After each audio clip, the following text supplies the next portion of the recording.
ಇದರ ಹೇಳುವ ಮಾತು ಅದ್ಭುತವಾದ ಉಪದೇಶ. ತನ್ನ ಹುಡುಗ ಯುವಕ ತನ್ನ ಶತ್ರುಗಳನ್ನು ಎದುರಿಸಲು ಸಾಧ್ಯವಾಗದೆ ಹೇಡಿಯಾಗಿ ತನ್ನ ಸೈನಿಕರು ಎಲ್ಲರನ್ನು ಕೂಡ ಬಿಟ್ಟು ತನ್ನ ಆತ್ಮರಕ್ಷಣೆಗಾಗಿ ಅರಮನೆಯ ಕಡೆಗೆ ಓಡಿ ಬಂದ. ತಾಯಿ ವಿದುರಾಮಾತಿ ಪ್ರವೇಶ ಕೊಡಲಿಲ್ಲ, ಬಾಗಿಲು ಮುಚ್ಚಿದಳು. ನಿನ್ನಂಥ ಹೇಡಿ ಮಗನಿಗೆ ನನ್ನ ಅರಮನೆಯಲ್ಲಿ ಆಶ್ರಯ ಕೊಡಲಾರೆ. ಅವನು ಹೇಳಿದ, ನೀನೆಂಥ ತಾಯಿ, ನಾನು ಕಷ್ಟದಿಂದ ಓಡಿಕೊಂಡು ಬಂದರೆ ಆಶ್ರಯ ಕೊಡದ ನಿನ್ನ ಹೃದಯ ಅದು ಕಬ್ಬಿಣದ ಹೃದಯ. ಈ ಅರಮನೆಯ ಬಾಗಿಲು ಕಬ್ಬಿಣದ ಬಾಗಿಲು, ಉಕ್ಕಿನ ಬಾಗಿಲು. ನಿನ್ನ ಹೃದಯವು ಕೂಡ ಉಕ್ಕಿನ ಹೃದಯ. ಮಗ ಬಂದಾಗ ಬಾಗಿಲು ತೆರೆದು ಸ್ವಾಗತಿಸುವ ಬದಲು ಬಾಗಿಲು ಮುಚ್ಚಿದೆಯಲ್ಲ, ನೀನೆಂಥ ತಾಯಿ ಆಕ್ಷೇಪಿಸಿದ ಆ ಹುಡುಗ.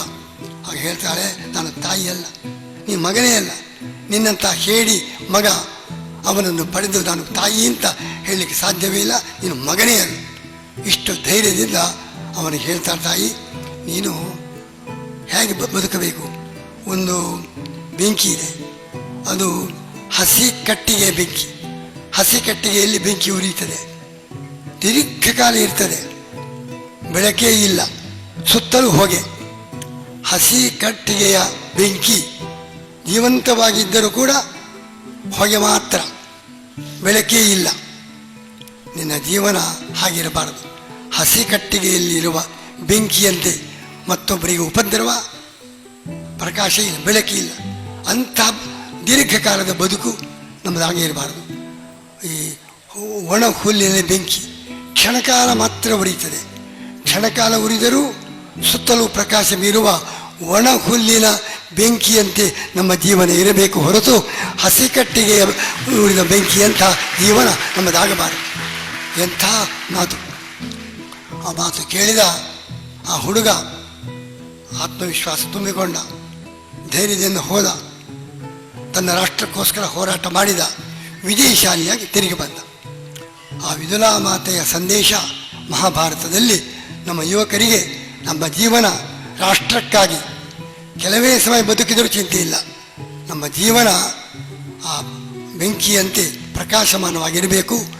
ಹೊಗೆಯಾಡಿಸಿಕೊಂಡಿರುವ ಬೆಂಕಿಯಂಥ ಮತ್ತೊಬ್ಬರಿಗೆ ಉಪದ್ರವಕಾರಿಯಾದ ವ್ಯರ್ಥ ಜೀವನ ಆಗಬಾರದು. ಕೆಲವೇ ಕ್ಷಣ ಬದುಕಿದರೂ ರಾಷ್ಟ್ರಕ್ಕಾಗಿ, ನಮ್ಮ ಧರ್ಮಕ್ಕಾಗಿ, ಅಧ್ಯಾತ್ಮಕ್ಕಾಗಿ ಹೋರಾಟ ಮಾಡುವ, ಜನರ ಸೇವೆ ಮಾಡುವಂತಹ ಸಾರ್ಥಕ ಬದುಕು. ಅದು ಕೆಲವೇ ಸಮಯದ ಬದುಕಾದರೂ ವಿವೇಕಾನಂದರು ಎಷ್ಟು ವರ್ಷ ಬದುಕಿದ್ದು, ಆದರೆ ಅವರು ಚಿರಂಜೀವಿ. ಅವರು ಕೆಲವೇ ವರ್ಷ ಬದುಕಿದ್ದರೂ ಕೂಡ ಅಮರರಾಗಿ ಚಿರಂಜೀವಿಯಾಗಿ ಇವತ್ತು ನಮಗೆಲ್ಲರಿಗೂ ಕೂಡ ಸ್ಫೂರ್ತಿಯ ಸೆಲೆಯಾಗಿ ಆ ವಿವೇಕಾನಂದರನ್ನು ನಾವು ನೋಡ್ತಾ ಇದ್ದೇವೆ. ಆ ದೃಷ್ಟಿಯಿಂದ ನಮ್ಮ ಯುವಕರು ಎರಡು ಬಿಡಬೇಕು, ಎರಡನ್ನು ಪಡೆಯಬೇಕು. ಬಿಡಬೇಕಾದ ಎರಡು ದುರ್ವ್ಯಸನ, ಭ್ರಷ್ಟಾಚಾರ. ರಾಷ್ಟ್ರದ ದೊಡ್ಡ ಎರಡು ಪಿಡುಗುಗಳು, ಒಂದು ದುರ್ವ್ಯಸನ, ಒಂದು ಭ್ರಷ್ಟಾಚಾರ. ಎರಡು ಬಿಡಬೇಕು, ಎರಡು ಬೇಕು. ಒಂದು ಆಧ್ಯಾತ್ಮಿಕತೆ, ಒಂದು ರಾಷ್ಟ್ರಭಕ್ತಿ. ದೇವರಲ್ಲಿ ಭಕ್ತಿ, ದೇಶದಲ್ಲಿ ಭಕ್ತಿ. ಆಧ್ಯಾತ್ಮಿಕತೆ, ರಾಷ್ಟ್ರನಿಷ್ಠೆ, ಎರಡನ್ನು ಇಟ್ಟುಕೊಳ್ಳಿ. ದುರ್ವ್ಯಸನ, ಭ್ರಷ್ಟಾಚಾರ ಎರಡನ್ನು ಬಿಡಿ. ಇಷ್ಟಾದರೆ ನಮ್ಮ ಮುಂದಿನ ಪೀಳಿಗೆ ಬಲಿಷ್ಠ ಪೀಳಿಗೆಯಾಗಿ ನಾವು ಸಮೃದ್ಧ ರಾಷ್ಟ್ರವನ್ನು ನಾವು ಕಾಣಲು ಸಾಧ್ಯ.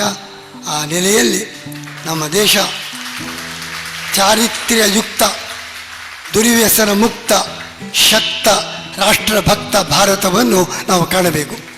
ಚಾರಿತ್ರ್ಯಯುಕ್ತ, ದುರ್ವ್ಯಸನ, ಭ್ರಷ್ಟಾಚಾರ ಮುಕ್ತ, ಶಕ್ತ, ರಾಷ್ಟ್ರಭಕ್ತ ಸಮಾಜ, ಅದು ನಿರ್ಮಾಣ. ಅದು ವಿವೇಕಾನಂದರ ಕನಸು. ಅವರ ಮಾತುಗಳಲ್ಲಿ ಆ ಸ್ಫೂರ್ತಿಯನ್ನು ನಾವು ತುಂಬಿದ್ದನ್ನು ನಾವು ಕಾಣ್ತಾ ಇದ್ದೇವೆ. ಅಂತಹ ಬಲಿಷ್ಠ ಯುವ ಸಮಾಜ ನಿರ್ಮಾಣ ನಮ್ಮೆಲ್ಲರ ಒಂದು ಆಶೆ.